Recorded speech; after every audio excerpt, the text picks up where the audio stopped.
What's up guys, this is Chad with Mahalo Video Games, here to teach you some tips and tricks on how to get 5 stars in expert mode in DJ Hero. Let's start with some basics, shall we?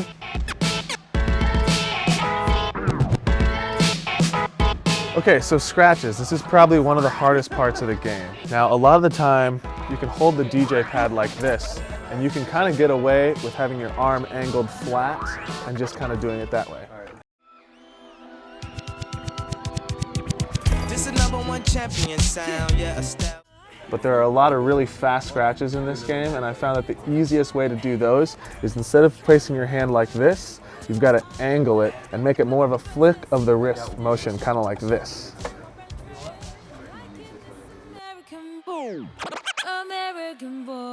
Let's see that one more time.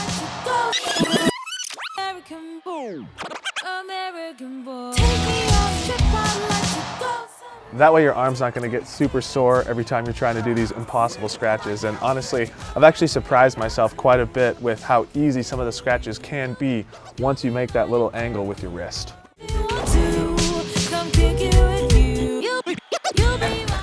Alright, so let's talk about rewinds. This is basically one of the most important parts of the game because it's going to give you a lot more points, especially if your multiplier is high. But the tricky part is when you do a rewind, a lot of people, they do this, and then they have trouble finding the buttons, and then they get all messed up, disoriented. All you gotta do is do one little spin, and then what I like to do is keep my fingertips grazing the top of the record until the buttons hit my fingernails, kind of like this. So that's a really easy way to make sure that your rewinds are accurate without getting disoriented every time you come back to that section. The best way to score the most points is by maintaining a high multiplier, then rewinding right before a checkpoint. That way, every note you hit correctly will maintain the same multiplier you built up before the rewind. And this how we gonna do it. 1, 2, 3, 4, 4, 3, 2, 1.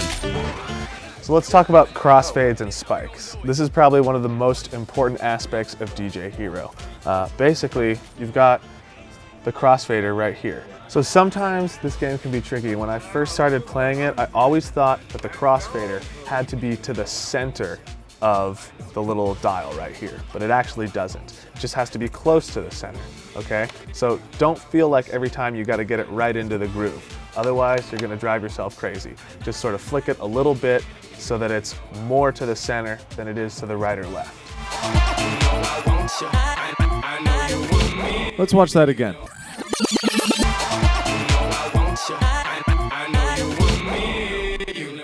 Same thing goes for going to the right or left. It doesn't have to be all the way over. You can put it a little bit, especially when you're doing those sort of like light crossfades, in and out, in and out, in and out. You don't have to hit the center every time, and you don't have to hit the left or the right every time.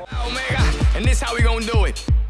1, 2, 3, 4, 4, 3, 2, 1. If there's an intense part of a song that has fast crossfades, remember, you can use the euphoria and it will automatically do the fades for you. So don't drive yourself crazy with that. I know it can be kind of tough and challenging, but eventually after you play a lot, you'll really get the hang of it and you'll feel the groove.